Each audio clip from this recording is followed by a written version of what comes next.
host.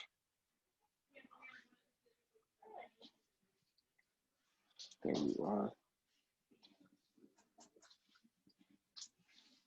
You are now the host. Yep.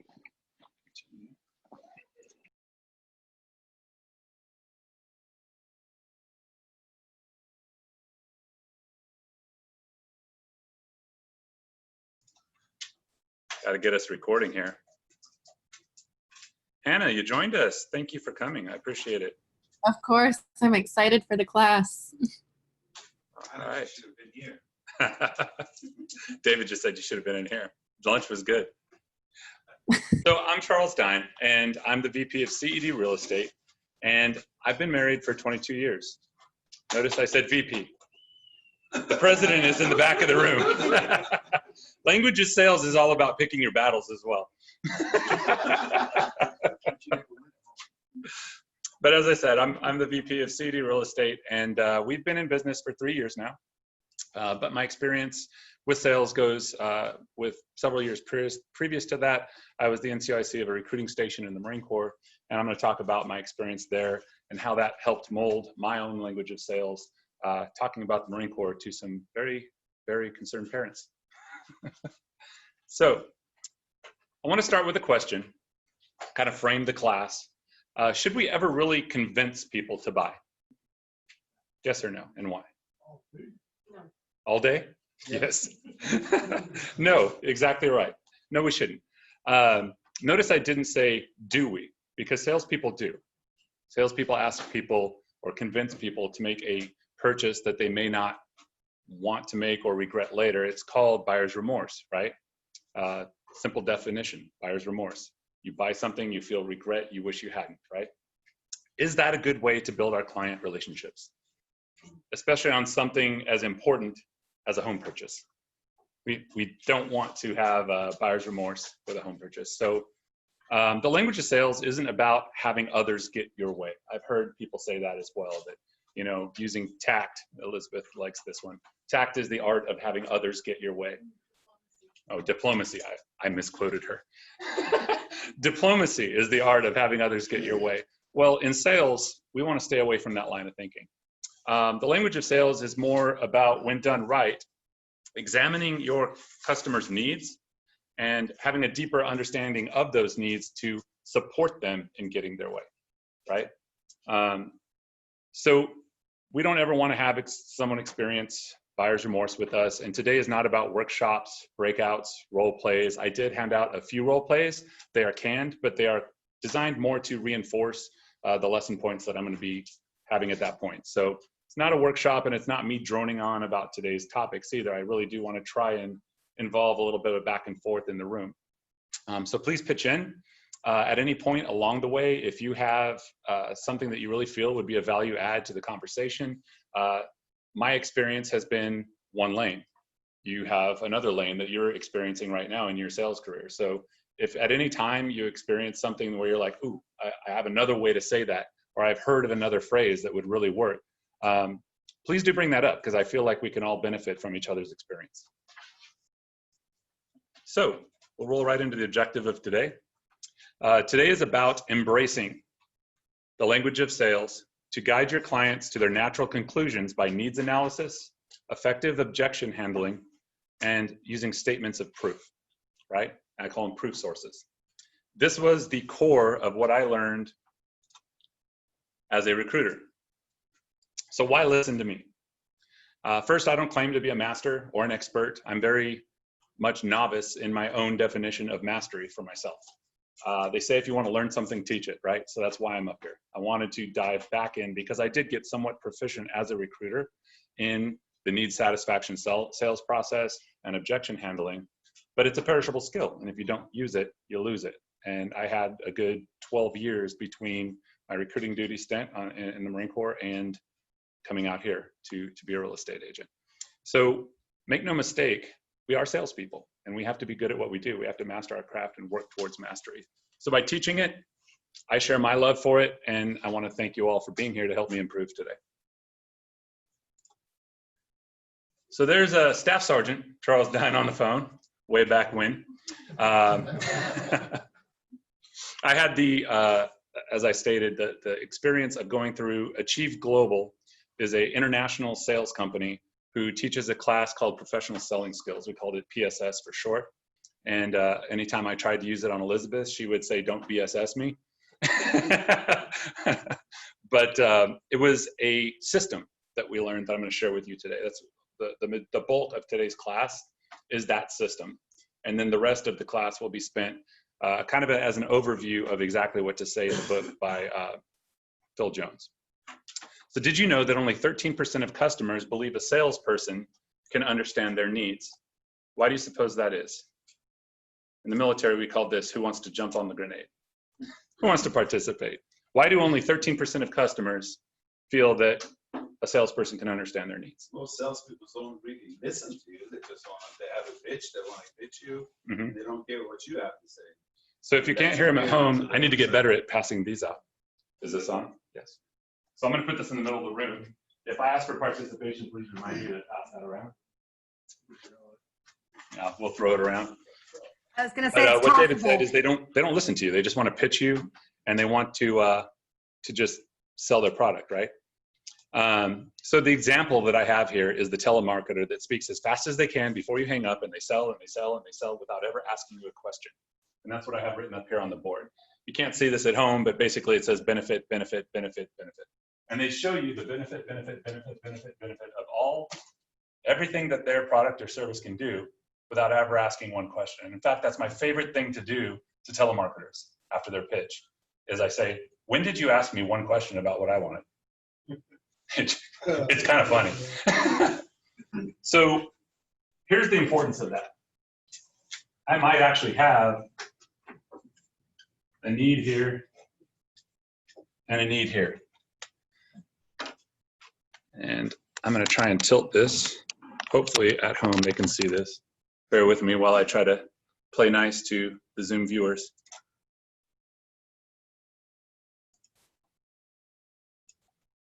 Okay.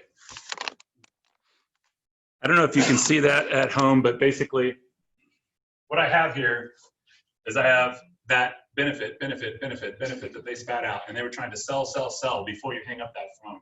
Or even if you're in an in-person consult, they might be saying, you know, this is what I can do for you. This is what I can do for you. And look how great we are, without ever asking a question. But if you have two legitimate needs, if you did a little bit of needs analysis first up front and asked those questions, what's important to you? How can I help you achieve it? And what do you mean by that? Identifying those needs and then supporting those needs specifically instead of everything else that they didn't want, it does a few things. One, as a salesperson, it saves you time. You don't have to cover all of this stuff because it's just not important. It's noise. It also targets your conversation precisely to what they're looking to achieve. So the needs analysis is a huge component, very important component of what we'll be discussing today. And I'm sorry if you couldn't see that at home. Hopefully I described it well.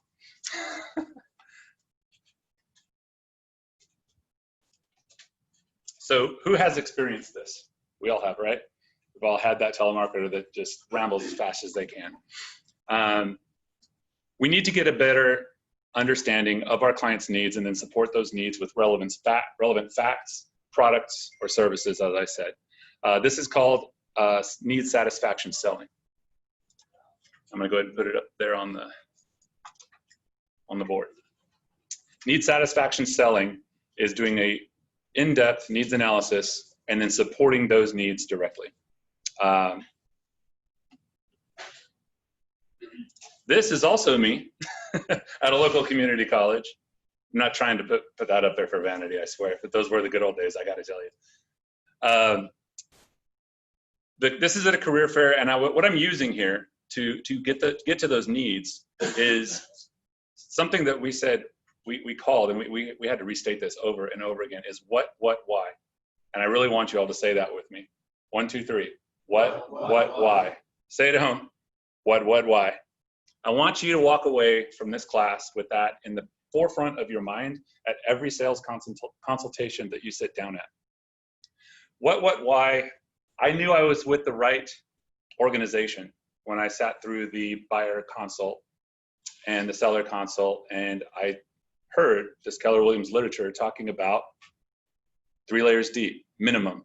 You want to get back, in the Marine Corps, we call this peeling the onion. You want to get to the bottom of their needs, right? So what, why is very important to going the minimum, I'll call it depth, into their needs to make sure that you are supporting a true need. We, of course, want to go as deeply as we can into that probing, as it's called, to fully understand what their needs are. I'll give you another piece of advice. In addition to what, why, we need to make them feel it. Because no matter how logical something is, many people will not make a decision or take action until they feel it. So you have to ask questions like, just imagine, to activate their imagination. They're not going to picture this in their head as soon as you say that. You might even say, close your eyes, just imagine. And then whatever it is, the look on your children's faces when you buy these 5 tickets to Disneyland, right? How would that make you feel to see that joy in your children's eyes, right? So you have to make them feel it if they're going to take action. When you do this, the results end up being very good. Where do I sign? We'll talk about this more extensively in the segment where we talk about objection handling and the sales process. But let's take a closer look at how important peeling the onion is. So I'm going to use this same example. I'm at the career fair. This is Johnny. And I asked Johnny, what's the biggest problem you're facing right now, Johnny? And Johnny says, I need money. And I say, okay, Johnny, that was the first what. What's the biggest problem you're facing? What do you need money for, Johnny? I want to buy a car. Awesome, Johnny. That's an awesome plan. I love that you want to buy a car. Why is that important to you? Why? So I can get a job. I really need to get to McDonald's and get a job. Well, I commend you, Johnny. That's awesome. I really am proud of you that you want to work. Let's see what we can do to show you how you can earn some money so you can buy that car and get to work every day. That is a minimum 3-level deep probing session, right? And this is really canned and generic. I get it, but I'm doing it to illustrate a point. If we take this a few more layers deep, we can see just how important probing can become. So I'm with that same individual, Johnny, at the community college, and I say, Johnny, what's important to you? What's the biggest problem you're facing right now? And he says, I need money. Johnny, what do you need money for? I need to get a car. What do you need a car for? Well, I need a job. And why do you need a job, Johnny? I need to pay bills. Johnny, you're only 19 years old. Why do you have so many bills? Because my mom is in cancer treatment and we have no income, so I have to support my family at 19 years old. That's a very different mental picture of Johnny on the bottom than Johnny on top. When we probe deeply as salespeople, we can uncover needs that are so deep that by supporting them or finding them support, we can become a forever agent to that person, right? We talk about being the person that they'll call when they have problems. We talk about being the agent that's their agent of choice. And this is honestly how it's done. You need to understand your client at such a deep level that you can meet true needs. We call it the need behind the need. Make no mistake, this 3-level on top, I need a job at McDonald's, 3 deep, that is a need, but it's not the true need. The true need is supporting his family. And I just really wanted to make that clear. So go as deep as you can. Some people may also say, well, how do I know I've gone far enough? How far do I peel back that onion? And the truth is, when they start to repeat themselves, that's how you know. When they've hit the bottom, they're going to be like, okay, well, I just told you that. It's going to sound pretty evident. When you get masterful at this, and again, I'm not, but I've seen masters of the art, they just know. They know how deep they've gone. They don't have to make them repeat it. They're like, and there it is. There's the true need. So practice is the key. I also, because of my experience at Achieve Global, I took a personal interest in wanting to improve myself. So I read books like Exactly What to Say. They came out with a second edition, Exactly What to Say in Real Estate by Phil M. Jones.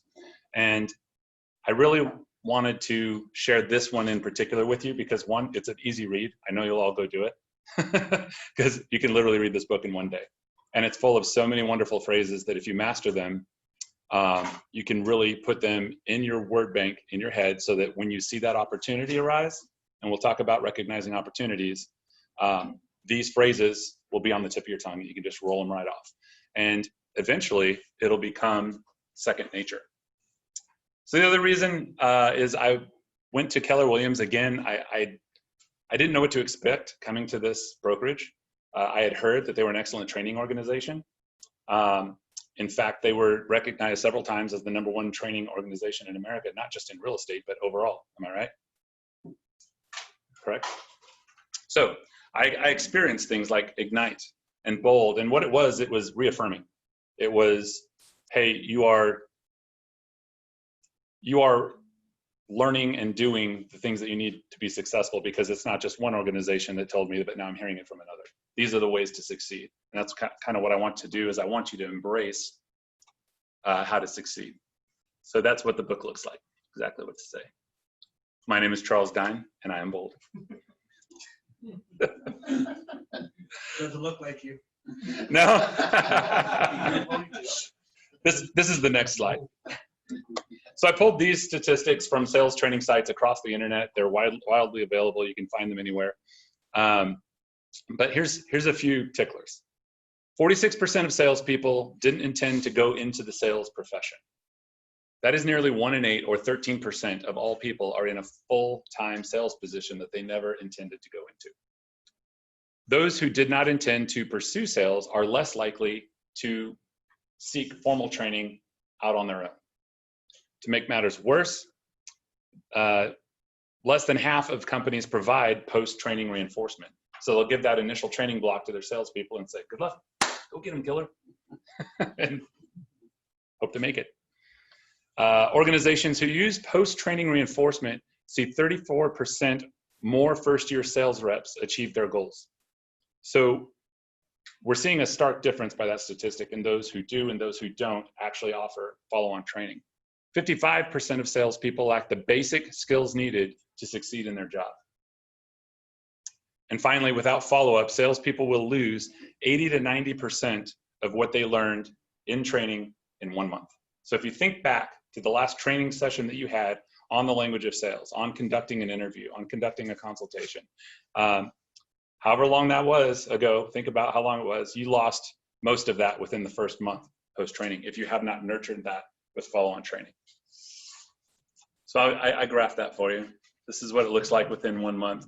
And I just wanted to get across that we have to nurture that. We have to practice. And that's really my goal of what I want you to take away from today, is what I give you on this handout.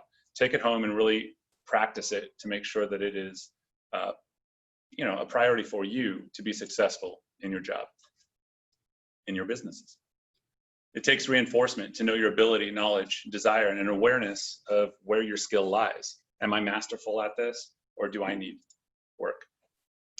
And finally, this is the final one on what I really want for you guys today, is the small circle is me. I'm giving you some instruction today, but I really want you to think about this from a holistic standpoint and say, you know what, I'm going to dedicate some time to studying, even if it's just half an hour once a month, to bump that 80% knowledge back up to the top. Top that knowledge off every month. Study, role play. I am glad to role play with any one of you. I need to do it, and I haven't been. So if you want to get together and role play in the bullpen, give me a call. Let's go through some of these scenarios and do that.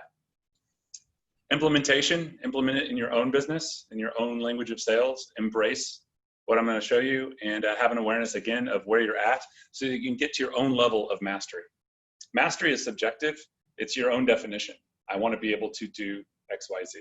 Mastery for me might mean just reviewing the book. And then next step higher, actually keeping these phrases at top of mind so that I can use them when appropriate in my consultations. And then finally, having it become second nature, where it just feels like my own language. And this is the difference between scripting and someone who's masterful, right? They incorporate it and they embrace it. So needs analysis, objection handling, and supporting statements of proof. Let's get into the meat of today. Needs analysis. So needs analysis consists of active listening. You have to be present. You have to mirror and match. You have to lean forward and be engaged with your client. You want to pay attention to how important the messaging is. This is very elementary with sender, sender, message, and receiver. If you take an interpersonal communications class, there's an entire class dedicated to this in college, right? Just understanding the message that's being transferred. But I did want to cover it a little bit today just to make you aware how important this is. And then, of course, probing using open probes and closed probes. This is how we really peel back that onion and get to the bottom of someone's needs. So, sender, message, and receiver.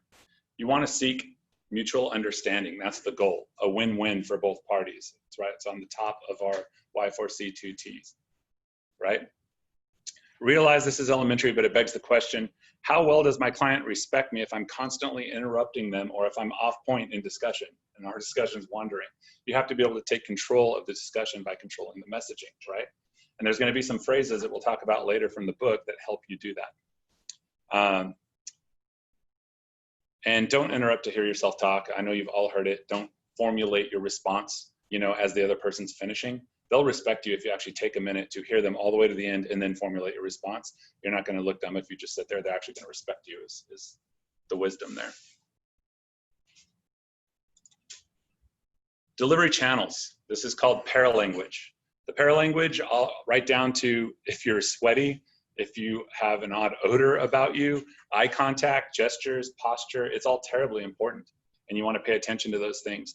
If I hold a consultation and I'm just kind of slouched back in my chair talking to someone like, yeah, I'm glad you met me today. Does this look like I'm engaged and excited that they joined me? Right? No, I want to be up and about, using my hands, talking, smiling, gestures. It's important. And again, I'm glossing over this stuff because I really want you to, again, take a deeper dive on your own. Study it and really delve a little deeper into that with your self-study. Active listening requires that the listener fully concentrate and remember what is being said. All right? We are guilty of non-engagement in conversation. Perhaps our mind just wanders, or we look up and say, oh, I have no clue what that guy just said. Who's been there? I've done it. I've been in front of someone, they're talking to me, and then they expect a response, and I'm like, I'm so sorry. I wasn't paying attention. That is embarrassing. So you want to definitely pay attention and use active listening. It requires us to be actively engaged fully throughout the whole consultation. And one way you can reinforce that is by using repeating. Repeating is a great way to show your client that you are engaged, and you employ active listening, and then you repeat the last few words or utter their last few words in the form of a question back to them to show them that you are engaged. Things like, what I'm hearing you say is that you want to downsize. Is that right? Or just, you want to downsize? Whatever their last few words were, repeat it back. It shows that you are engaged. Probing. This is extremely important to be masterful at. And what I mean by that is knowing when to use an open probe, which elicits a long response and is used when you want to learn more information, versus closed probes, which we'll talk about next. But open probes, what do they sound like? What do you like about this neighborhood? Tell me more about that. What do you mean by that? How will that affect you living here? And why is that important to you? Versus a closed probe, which limits responses to a yes, no, choice among options, or a single response. This is a yes, no example. Do you like this neighborhood? Yes, he does. He likes this neighborhood. Choice among options. Mike, I'll pick on you. I got to start engaging you. Did you like the last neighborhood or this one better? I like my last one. So a choice among options. It could be several or two. Single response. I'll pick on my honey back there. She's working. I'm going to interrupt her. Single response. How many walking paths do you prefer in your perfect neighborhood? Yeah. None? She doesn't like walking paths. That's still a single response, though. She likes 0. How do you overcome that? You don't. You just note it and keep going. She's the boss. Anyhow, these are some examples of the yes, no, the choice among options, or the single response. Finally, I've got this was handed out to you, and this kind of goes through the process I promised I'd share today. with any presentation, you of course are going to have an opening. And your opening sets the agenda for your meeting, as we all know. But you don't want to skip that step. You don't just want to make small talk and then dive right into the questioning and probing about their situation. I know that I'm guilty of this. Sometimes I'll meet a client and just go straight to business, make small talk, and then set the agenda. The reason I've asked you here today, Bob, is to talk about investing. If I shared my investment, profile sheet with you and you found it interesting, might you want to have another meeting later to talk about, maybe some investments for yourself? Can I share that with you? Set the agenda for your conversation. It's very important to do that, because the next time you call your client, they might just be like, he's just gonna invite me to lunch and hit me over the head with all these questions again. If you set the agenda up front on the phone, they know why they're showing up, and you don't ambush them. Ambushing is bad, okay? And then probing. Probing goes back to what, why, and I want to talk about that a little bit more as far as, who's heard of Chris Voss? Chris Voss is an FBI, not interrogator, but thank you, negotiator. That's the word I was looking for. And he said, never use the word why. And the reason why is it's accusatory.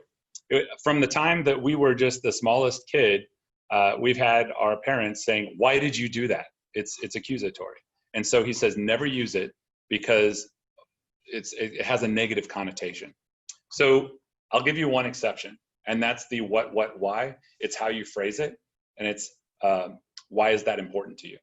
It takes it from accusatory to discovery, right? So if you can phrase it in a why is that important to you, or why did it affect you that way, it changes a little bit. As long as just keep that in the back of your head. I need to phrase this so it's not an accusatory, why did you do that? That's what he's talking about. So we're probing what, why, preferably deeper, 9 layers deep, 10 layers deep, whatever it takes, to probe circumstances. And circumstances cause needs. So I've heard several agents just since I've been here, and I have a little, again, background history from my time as a recruiter, but they'll say things like, I just called my client last month. I don't know what to say to them this time, right?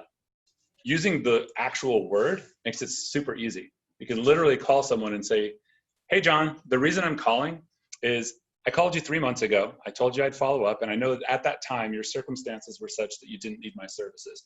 I'm just following up with you to see if your circumstances have changed. You literally use the word to roll that off your tongue and have them answer. They gave us FORWARD at Mega Camp, and that stands for Family, Occupation, Recreation, or Desire. This is a way to do a CARICOL, as they explained it. You can also use FORWARD if their circumstances haven't changed. Quickly move the conversation back to about them. It needs to be discovery. It needs to be probing to find out more about them. That's fine. Your circumstances haven't changed. Awesome. How's the wife and kids? How's Darla? How's your dog? I know last time I called, he was at the vet. How's he doing? Is he healed? What are you doing, with school? Are your kids back in school, or are they online? How tough is that? Just change the conversation to the CARICOL if their circumstances haven't changed. If their circumstances have changed, you're looking for that, because that's your probe to explore the opportunity. Remember I said previously, you're looking for opportunities to dig a little deeper. And you're doing that with the what, why, to find the client needs.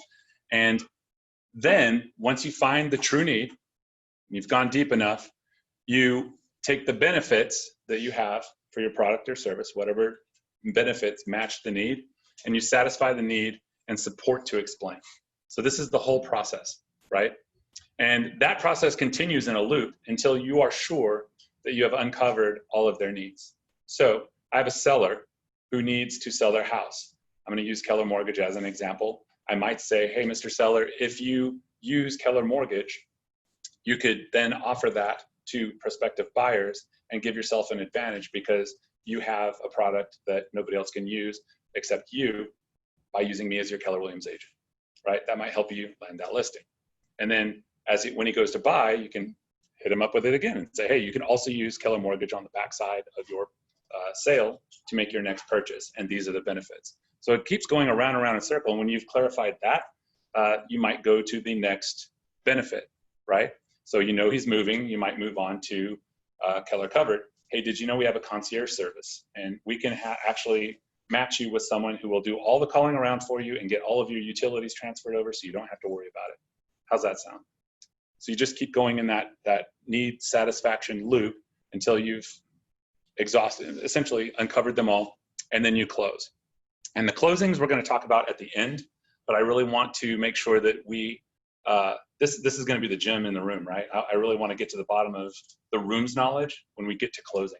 Because I'm going to give you a few examples, and then I want to know if you'll share with me some of yours, if there's any nuggets in the room that we can share. Any questions on this before I move on? How does the seller take advantage of the Keller Mortgage? So if you go to the Keller Mortgage portal, they actually have open house flyers that says find your dream house, and it has parts on there where you can fill it out with your picture, the listing photos and everything, but you can then offer a Keller Mortgage to the buyers of that property. So you're offering them to save them the lender fees. They can potentially afford more home. They could potentially be attracted to that listing over another because you're going to save them $3,000 to $5,000 on their loan by going with you. That's the way it was presented at the mastermind.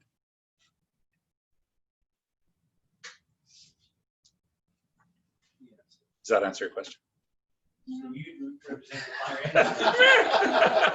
end. He's got that long gaze. I know.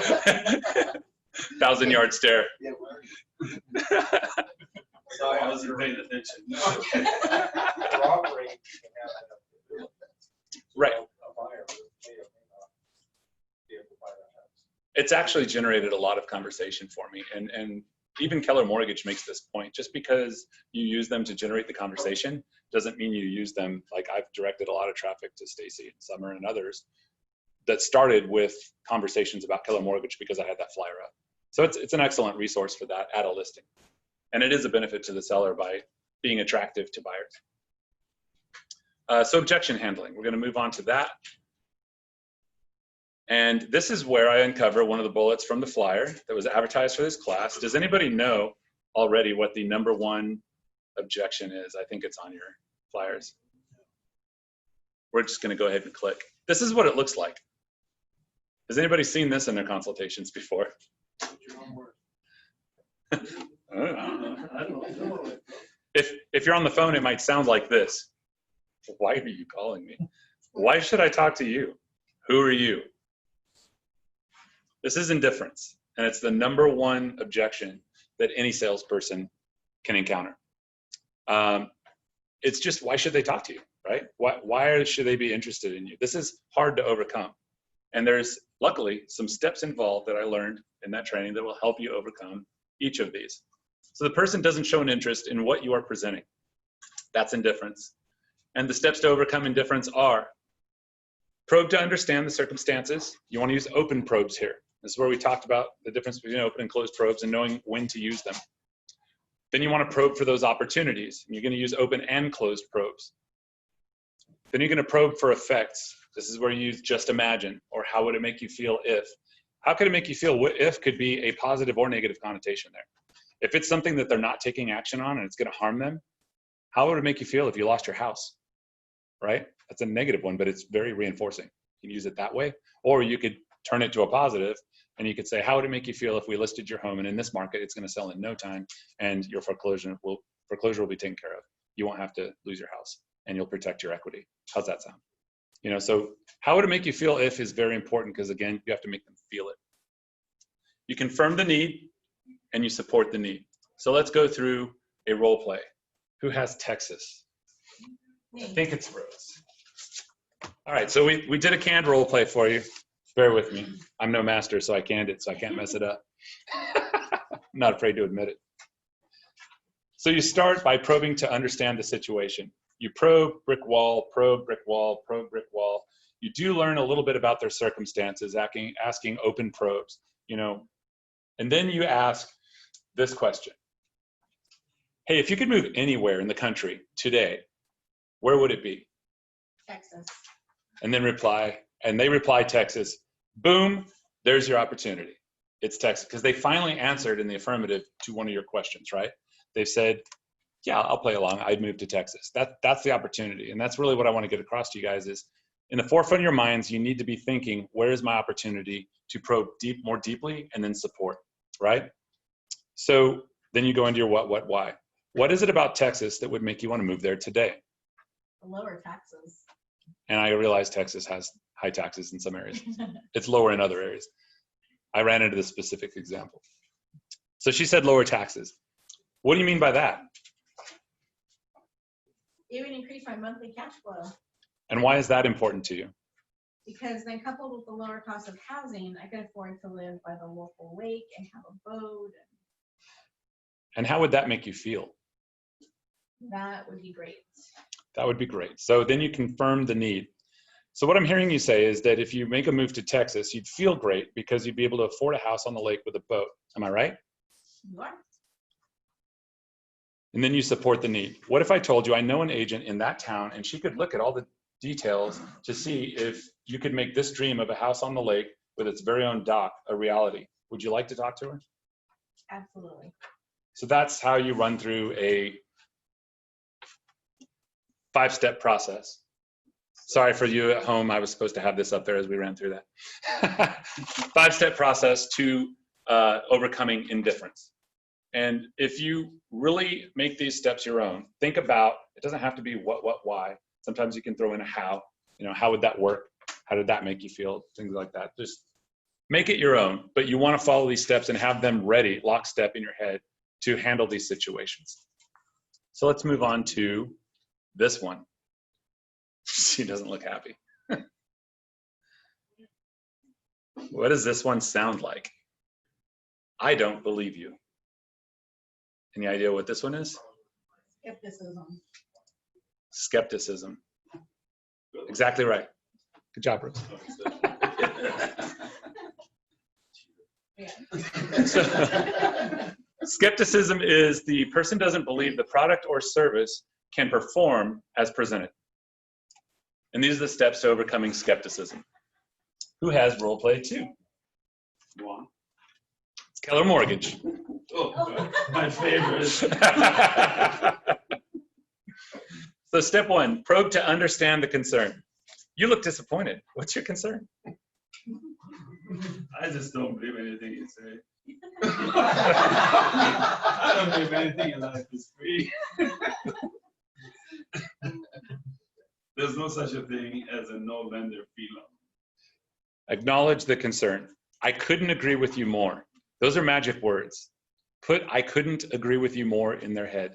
Even no matter how misunderstood, misconstrued, how wrong it sounds, agree with them. It makes them build a little bit of rapport with you and get them on your side, and they'll come to their own conclusion when you present the relative, the relevant facts, right? So agree with them, and that's what I'm doing here. I couldn't agree with you more. It's really hard to believe. I'd be skeptical too. Offer relevant proof. The way Keller Mortgage is able to offer the 0+ loan is because Keller Williams is in the business of supporting its agents, not running an extremely profitable mortgage business. By passing along the mortgage savings, it's a win-win for both you and us. Check for acceptance. I hope this helps address your concern. Would it be okay if I had my Keller Mortgage loan officer, Trina Nervla, contact you to further explain how we're able to offer this amazing product? Of course. That was a rough role play there, David. We need to work on our skills. I hope we're being loud enough for you to hear all this at home. Okay, so those are the steps to overcoming skepticism. Again, it seems really robotic, but if you have these in your head and you can recite these to yourself before you reply, you can say, okay, I need to acknowledge their concern. Okay, I need to, and this is why I'm teaching. I need to get better at it too. So we just did that one. This one, she's getting progressively more angry, I think. That's all you. It's working. I organize these objections in such a way that they're progressively worse. Yeah, right? She's got her hands on her hips, her head's even cocked to the side, like she's ready to scrap. This one sounds like, well, I heard, or That's not what I was told. This is misunderstanding. Misunderstanding can get people very angry very quickly because they feel like they've been lied to, even though it's not true. The person has a misconception about the product or service. And these are the steps. Probe to understand the concern. Acknowledge the concern. This is where you could repeat, as we already covered. I couldn't agree with you more. And then whatever they stated their concern was. Confirm the need behind the concern, and then support the need. What our natural tendency to do in a misunderstanding situation is to just correct them right away and say, well, that's not true. This is what it is. Do you see how confrontational on its face that is by doing that? You're off-putting them, and we don't want to do that with our clients. We want to bring them closer to us. So you're going to acknowledge it. Yeah, that's crazy. I totally agree with you. Yes, I agree with them. Let's go through the role play, and we'll see how this one plays out. So who has role play 3? I think it's Elizabeth. You have 4? Mike, I think I gave it to you. At least I knew I had it. It's on my list. No worries. I appreciate you playing today. All right, so role play 3, the market. Hello, I'd like to meet with you for lunch to discuss your real estate investments and how I might help. Does a weekday or weekend meeting work best for you? And you're the dashes. I don't want to talk about it right now. It's not a good time. I'm interviewing a new realtor. So then you want to probe to understand their concern. The concern is, if you can't hear him at home, he said it's not a good time right now. With an attitude. Why? Yeah, with an attitude. What do you mean by that? Making any moves? Wait, sorry about that. What do you mean by that? With the economy about to collapse and the housing bubble about to burst, go Seahawks. I just don't think making any moves in real estate is a good idea right now. So you said with the economy about to collapse, he doesn't think any moves in real estate is good right now. Then you want to say, what indications are giving you this impression? It's all over the news, man. Why are these news reports so convincing to you? Because they said a cycle is in about 7 years and it's about past time. Or you could say something like less controversial. I just realized that's pretty upfront. But you could say, like, what are the news reports saying? You're just uncovering more. Because they're saying it's a 7-year cycle and it's about time. We're due for a crash, man. I'm not doing nothing. You acknowledge the concern. I couldn't agree with you more. Given all the negativity in the press about the housing market and economy, I'd be concerned too. Confirm the need behind the concern. What you are telling me is that you are concerned about the negative press relating to the markets and that you need to feel confident in the markets before you're willing to consider real estate. Am I right? I agree. Yes. Then you want to support the need. And I'm not going to go into full support here, but at that point you explain the difference in localities and market and how right now is a great time to invest in Phoenix, right? So that's your line of speaking there in supporting. So these are the steps. And what I'd really like to do is I'm actually going to have some cards made, and I'd like to pass these out to where all of these objection handling steps are on a tiny card you can keep on your wallet, and you can pull them out at any time and just look at them while you got a few minutes waiting somewhere. Because the more, like I said, that you keep these up front, and I was actually getting really good at it while I was out there on recruiting duty. I don't remember these. That's why I'm reading from a script. But it's that important that I want to share with you that I want to get back to having this on the forefront of my mind when I'm with my clients. And then, coming unglued, watch out. You might want to run. Why did I give you Elizabeth said, why did you give me this one? No comment. This client objection sounds like, I don't want to. You cannot do XYZ for me, whatever it is. This is the 4th and final, and this is drawback. And it's a true problem for salespeople. A drawback is something that the product or service has a condition which is unable to be overcome. It's a limitation. You can't change it. And it says at least in the near term, but typically a drawback for a client, that's all that matters right then, is that you can't overcome it. You might have found the perfect house, but they wanted to be closer into town. The perfect house you found is, 5 more miles out of town, and they just didn't want to be that far. That's a drawback, but it's the perfect, it's like what they were looking for, right? So you might have to objection handle that and see if they'll be open to considering it. Let's look at the steps. Steps to overcoming drawback are probe to understand the concern. And you, again, it's always open probes to start with. Peel back that onion, uncover more. Acknowledge the concern by repeating, I couldn't agree with you more. Refocus on the bigger picture by saying something like, look, let's take a step back and look at the bigger picture. That's the key phrase there. And then you outweigh the concern with previously accepted benefits, and then you check for acceptance. So those are the steps. We're going to go into the role play and take a look here. We're going to go into price.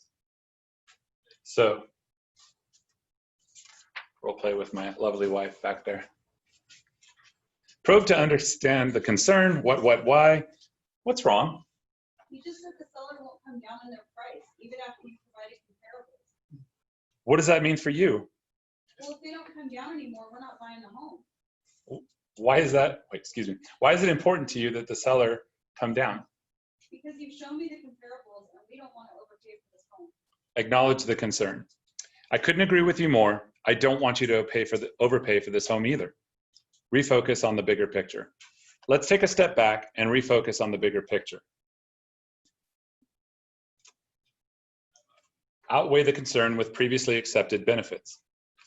Elizabeth and I promised that we would search with you until you found the home that spoke to you. And we believe this one did, right? Yes.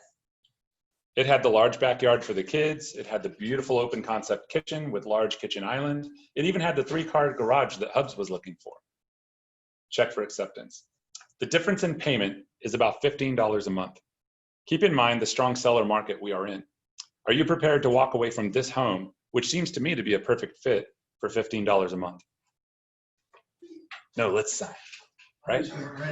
You're just gonna go rent? You have a misconception. Not in this market.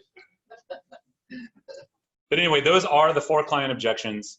I'm going to use the last 10 minutes of class. I might run over just a little bit, flying through the phrases for exactly what to say.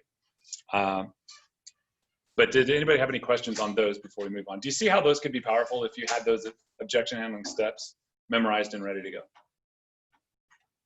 Awesome. Supporting.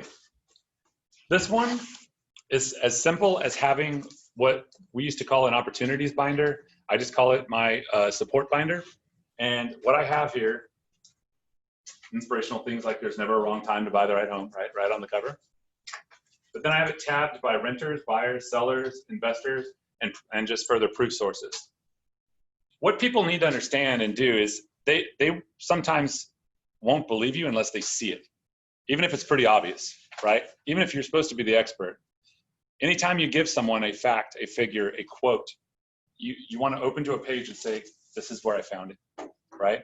So having a proof source, and if their objection, for the seller is the cost of having a real estate agent.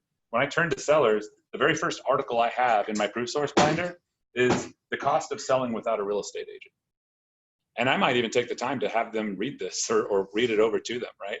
Because the more I can use my proof source right there at the table with them, the better experience I'll have. I really recommend that you have a place. It doesn't have to be a binder. Chris Niederhauser just gave a class on using Facebook, using your business Facebook page as your proof source, which I thought was phenomenal. It's a great idea. You put all your proof sources right there on Facebook as pictures in your collage. Click on photos and then click on any proof source you want right there on your business page. And then you can also use all the marketing you've done on your listings as a further proof source to your marketing plan. So I thought that was pretty genius. But I do encourage you to use something physical, something you can point at, not just saying, well, yeah, we do that. Sure you do, all right? And I'll wrap up proof sources with that. It was just one slide, but be able to point to it is the thing there. Okay, Exactly What to Say by Phil Jones. Each of these is a summary. Again, like I said, I'm just gonna fly through these. But I'll read it. It'll give you a little bit of when to use it in terms of the upper left-hand corner, shows when. Opening, objection handling, referrals, etc. And it's got the phrase below it and a little bit of extra information there. So opening people to the pitch. I'm not sure if it's for you, but If I was able to show you my investment analysis strategy, you may consider investing in real estate yourself. Would you like to see it? So I'm not sure if it's for you, but they think, what's not for me? This is exactly for me. I used to use this in recruiting a lot.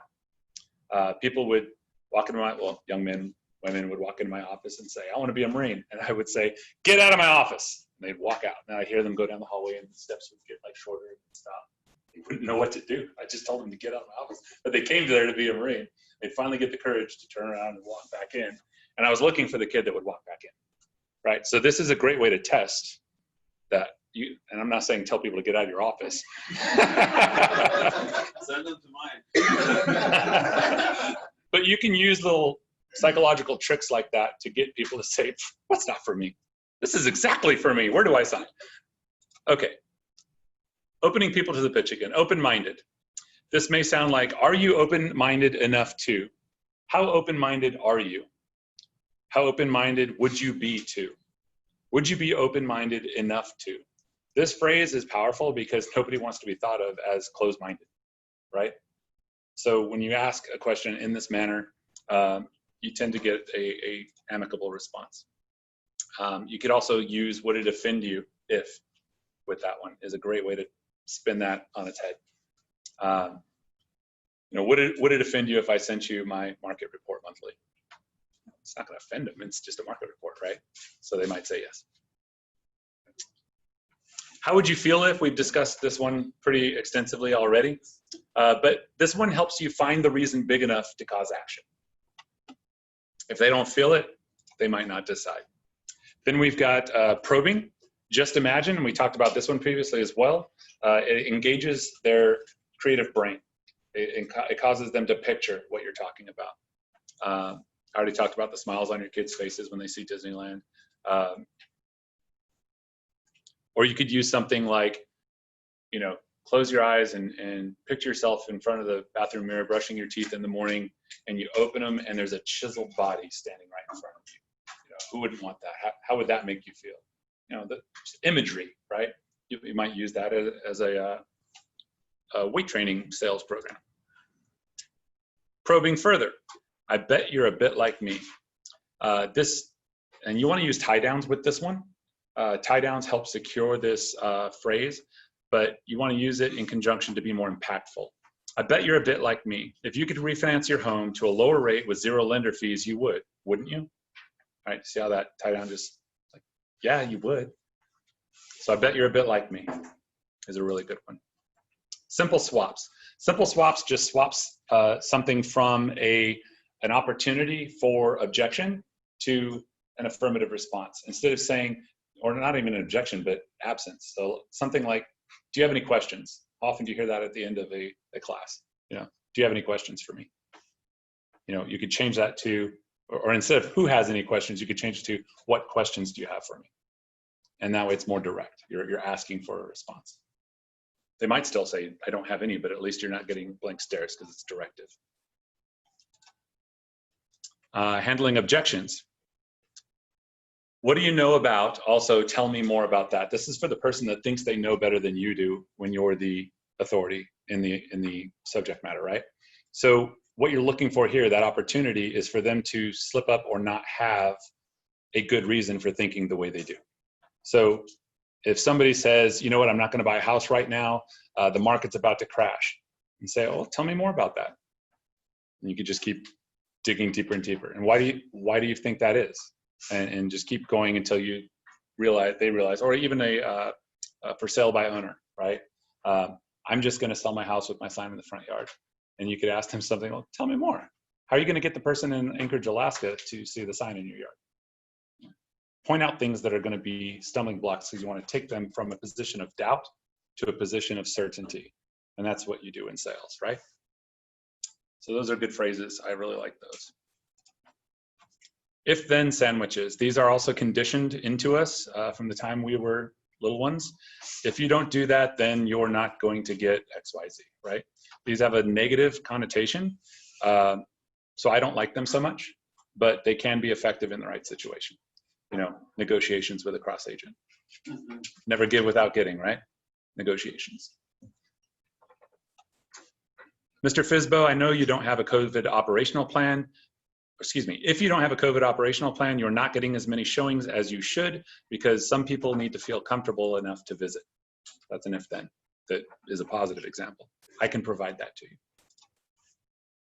Don't worry is for the person that is worried, and you can literally tell them confidently, don't worry, Mr. Seller. We have XYZ that can solve that problem. Sometimes you just have to literally tell people, don't worry. Yeah. Be happy. Or you could throw in something like, I'd be scared too. Pair don't worry with the good news is, which you'll see a little later. You can use them in conjunction together. Don't worry about XYZ. The good news is I have this. That's another simple phrase that they have here. Most people is a great one. I love most people. So you could use this as a soft closing. You could use it to objection handle. You know, at this point, Mr. Seller, what most people do is they sign this form, which effectively employs me as your agent, and I would love to represent you. How does that sound? You know, most people is a great one.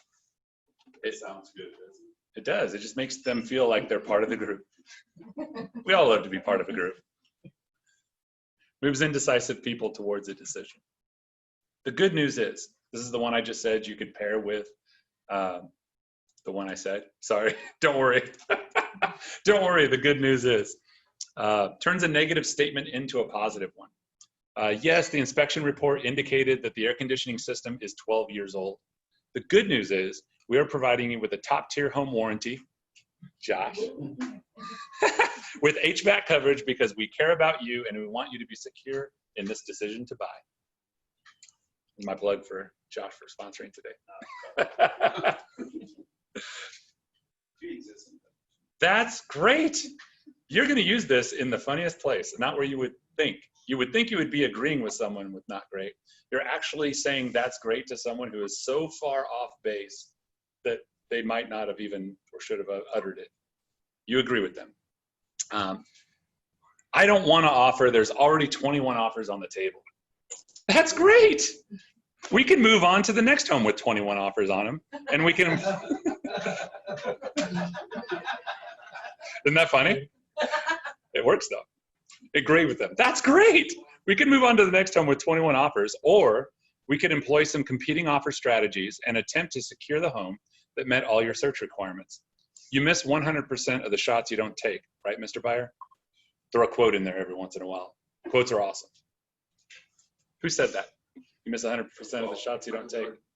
Michael Jordan, right? Was it Wayne Gretzky? Yeah, you're right. It was Wayne Gretzky. Was it golf? No, it was a hockey guy. I really like that's great. Okay, more objection handling. What makes you say that? We're running over just a little bit, but we're almost done. What makes you say that allows you to regain control of the conversation? So if it's going off the rails or they take control of the conversation by asking or saying something crazy, you can just throw it right back at them with, what makes you say that? It's a little accusatory, like the why. It is. It is. It has to be precisely placed with the right person and scenario for sure. For sure. When people have an objection, they have taken control of the conversation is the point of this one. So if they have an objection, you have to regain control. And you do that by following those steps, like I said. But you take back control by asking a question, then offer relevant proof which disputes their position. This also requires that they provide an answer and prevents you from making assumptions based on current knowledge. Then you have following up. I'm guessing you haven't gotten around to. This is a great one when you've sent that seller's report and you follow up 2 days later or a day later, whenever you said you would, and you say, I'm guessing you haven't gotten around to reading that report. If they hadn't, they're going to feel guilty and they're going to go, I'm so sorry. I really haven't. And I will do that today. Please call me back this evening and we'll talk about it. Right? So guilt can be a motivator. If they have, they're going to be very proud of it and they're going to throw it back in your face, which is okay. That's what we're looking for. Right? So I'm guessing you haven't gotten around to. Yes, I have. Awesome. Do you have 5 minutes to talk about it now? You know. Either way, it opens the door for you to engage and further follow-up action. Then we have, when would be a good time to? This indicates that there is always a good time. I was taught, give 2 times. Is morning or afternoon better? Are weekends or weekdays better? This is another good one that you can throw in there with, say you've given them weekends or weekdays, and then you could follow it up with, well, when would be a good time to on a weekday? That way you're indicating, again, psychologically that there's always a good time. Let's see, guarantees follow-up, pair this one with, I'm guessing you haven't gotten around to. A note on follow-up, don't ask them what they thought about the material. So when you send that seller's report, flip it to a closed probe eliciting only positive responses. Try, what did you like about X, Y, or Z, and don't open the door to negativity, right? So that's another powerful one. If I can, then will you. Never give without getting in negotiations. This is another, if-then sandwiches are awesome, right? So this means that this is what a win-win means, is if I can do this, then you can do this. And if we extend closing, will you make your EM non-refundable, right? Your earnest money non-refundable. This phrase can also be used to negotiate higher commission. If I do X, Y, Z, will you pay a 7% professional services fee, right? So you're asking for more commission by doing more work, if then. If I can, then will you. Soft closes, down to closing. What happens next? This is the next steps close, right? And you're assuming, it's an assumptive close. You're assuming that they're gonna say yes, or that they're along for the ride. You've been getting positive feedback throughout the consultation. So you're gonna say, well, what happens next is we sign this paperwork, just like I said before. This is what employs me. And then you ask a question at the end of it. By tying that down with a question at the end, if they answer that question instead of giving you an objection to the close, they're agreeing with the close, is what that's doing. So I don't condone assumptive closes alone. I believe in using them throughout your consultation to test the temperature of the conversation along the way, but you definitely want to use a hard close or a solid close at the end. Let me see. Yeah, always use a hard close at the end. It keeps you out of trouble because then you have their affirmative yes at the end before you've done paperwork, right? As I see it, we have 3 options. The first 2 options are always throwaway options. These are ones that you've thrown in there so that the third one is so tasty they take that one. And that's the psychology behind that one. Leave your preferred option for the end. And then there are 2 types of people. Which one are you? This is a great one. Can be a decision catalyst by removing choices. I think I have an example in here. They ask themselves psychologically, which one am I, right, when you say it? Let's see. Discussing financial ability can be a sticky subject for realtors. We leave it largely to our lenders, right?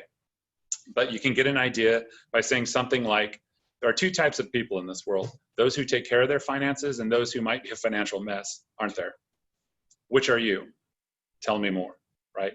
And you can probe a little bit, but Elizabeth and I leave that fully to our lender. Some realtors feel comfortable talking finances with their clients, we do not. But this is one case I thought where you could use it. Your soft close might be, there are 2 types of people in this world, those who act on opportunity and those who wait. Which are you?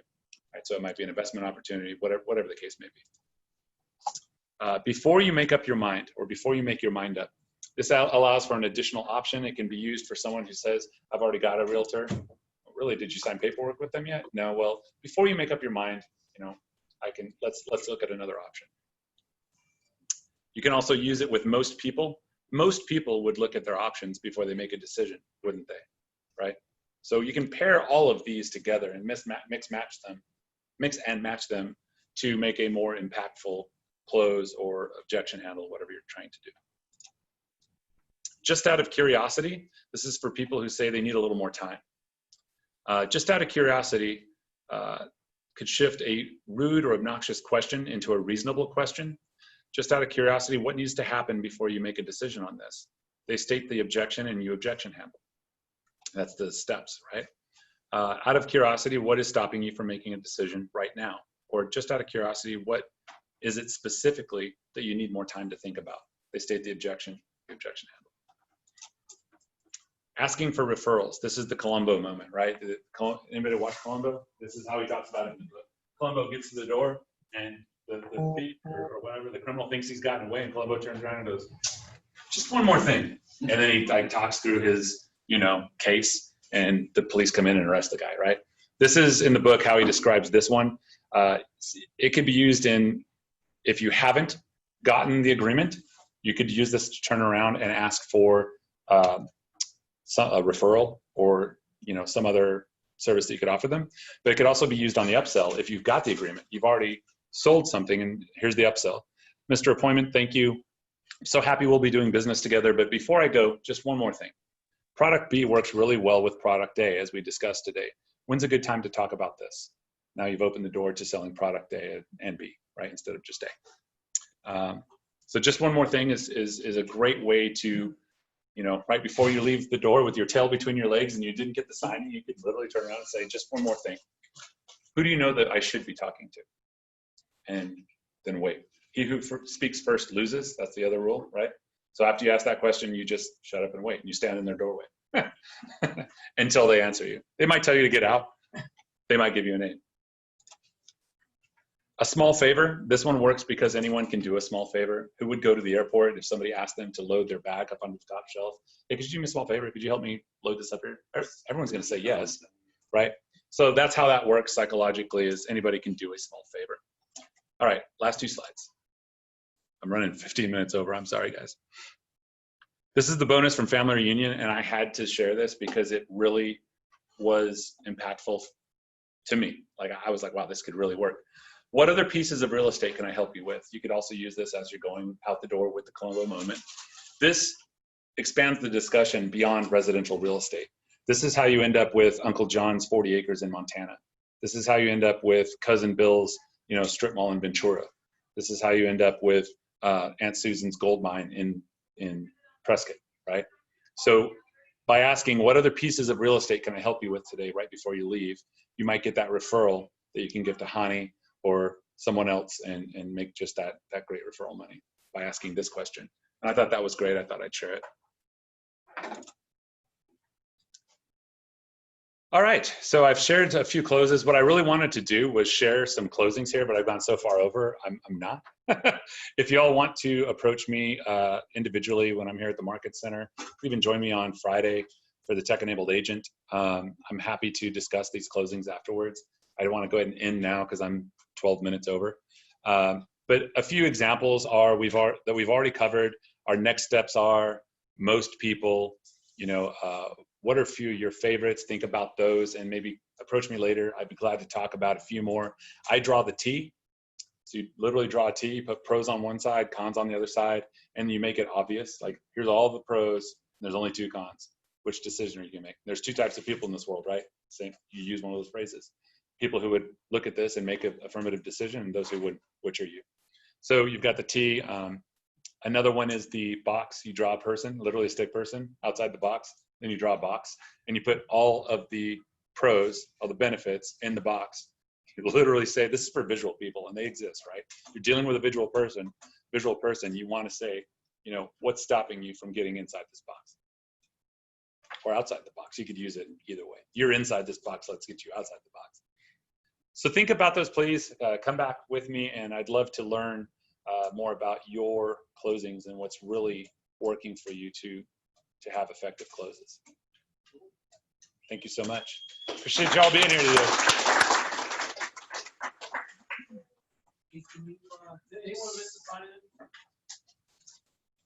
I'm going to look at the chat here real quick because I'm sorry, guys, I didn't look at it the whole time. Now I will know what you're doing. You say, I couldn't agree with you more.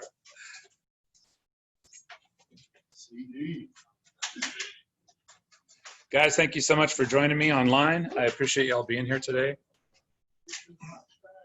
I prepared so much material I ran long. My apologies. I'm going to go ahead and stop the recording now. Thanks again for joining us.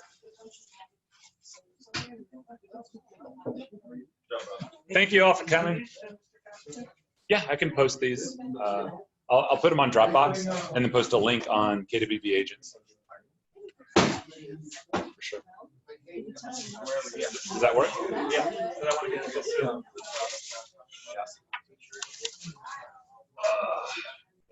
Proof source binder.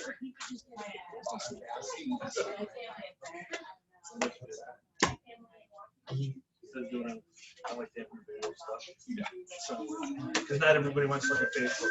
It's true. And you know, they're on their phone and everything so much already. It's not, I think it can be a negative thing if you pull out a laptop at a presentation and say, okay, let's do this presentation. They're like, another, electronic device. Look. Sometimes having a binder is just awesome.